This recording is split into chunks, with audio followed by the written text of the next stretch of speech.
খুব দিদি পারে বাইরে দেখে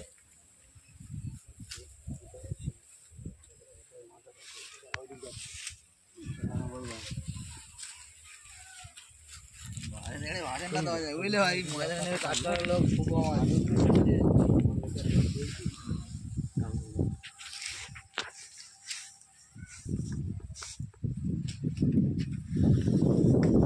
গালাটা খোলা আছে বসে বসে বসে বসে বসে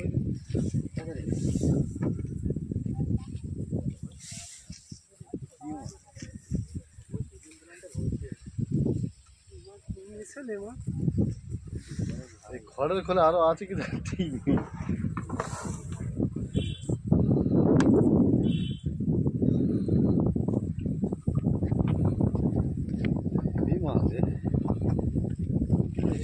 হ্যাঁ দাদা, আপনি কোন সংস্থা থেকে এসেছেন?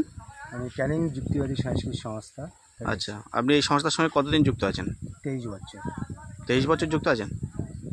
আচ্ছা, তা আপনি ইতিমধ্যে নিশ্চয়ই অনেক সাপ টাপ ধরেছেন নাকি? হ্যাঁ, প্রচুর সাপ আমি ধরি। আজকে যে সাপটা ধরলেন এটা কি সাপ, নামটা কি? চন্দ্রবড়া। চন্দ্রবড়া না? এটা কি খুব বিষধর সাপ না? বিষধর সাপ। এই চন্দ্রবড়া সাপ মানে ভোরের সন্ধ্যায় মাঠে কাজ বাজ করতে গিয়ে চাষি ভাইরা বেশিরভাগ কামড় খায় এবং খুব মারাত্মক সাপ। এটা হচ্ছে র্যাসেলস ফাইবার বলে।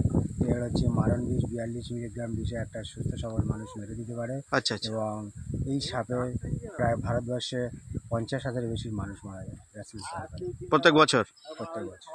ও, তাহলে খুব ভয়ানক ব্যাপার নাকি? ভয়ানক ব্যাপার। এটাই তো মানে কিডনি ড্যামেজ করে দেয় এই সাপে কামড়ালে, রক্ত জমাট বেঁধে যায়। আচ্ছা, আপনার কতজন এটার মধ্যে যুক্ত আছেন, এই সংস্থার মধ্যে? যুক্ত আমরা অনেকেই আছি, প্রচুর ডক্টর এবং মাস্টার, প্রচুর ভালো ভালো মানে উচ্চ পর্যায়ের মানুষ এই সংস্থার সঙ্গে যুক্ত আছে। এবং আমরা নিশ্চয়ই, আমার টুপিটি লেখা আছে, আপনি দেখছেন, একটু টুপিটা দেখান ভালো করে। 4টে দেশ আমরা এই সাইকেলে পরিক্রমা করে আসছি।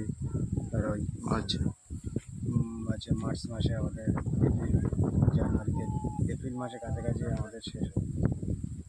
আচ্ছা আচ্ছা আচ্ছা। ও, তো সাপটা তো ঠিক কত বড় হবে বলে আপনার মনে হয়? যেটা ধরলে দুপুর হবে না? 3 ফুট 3.5 ফুট হয়, বেশ মোটা সোটা হয়। এটা আচ্ছা যেহেতু আচ্ছা বাচ্চা। আচ্ছা আচ্ছা। সাপটা তো দেখা গেল একটা মাঠ থেকেই ধরা গেল নাকি? তো এই মাঠে তো অনেক সাপ থাকতেই পারে, তো আমরা আশা করবো আপনার থেকে যদি ভবিষ্যতে কখনো এরকম সাপ টাপ ধরি তাহলে নিশ্চয়ই খবর দিলে আসবেন নাকি? সাপ ধরে বললে ধরা মিনস হচ্ছে আপনাদের মানে ওরকম দেখে রেখে খবর দেওয়া আর কি। বিশেষ করে তো যদি ও ঘরের ভিতরে থাকে, মাঠে ঘাটে যদি সাপ থাকে, অকারণে ডাকার কোনো দরকার হবে না। আচ্ছা, কেন সাপ পরিবেশের ভারসাম্য ধরে রাখে এবং একটা একদম ইকোসিস্টেম একদম আছে। একদম একদম। যদি সাপ পৃথিবীতে চলে যায় বা গ্রাম থেকে চলে যায় তাহলে কি হবে? আগামী দিন সেই এলাকায় সাপের কামড় ঘটবে, সাপগুলো মাঠে থেকে ধরে নেওয়া যায়। এইবার যে সাপগুলো দরকার আপনারা আমাদের হাতে তুলে দেবেন। ঘরের ভিতরে হয়তো ঢুকে গেল বা দোকান বা ফাঁসজালে আটকে গেছে, সেই সময় ফোন করবে এবং একটা যাতায়াত খরচা দেবে, আমরা এসে সেই সাপগুলো নিয়ে আবার ফরেস্টে জমা দেবো। ঠিক আছে ঠিক আছে, আপনাকে অশেষ ধন্যবাদ। আপনাকেও অনেক ধন্যবাদ।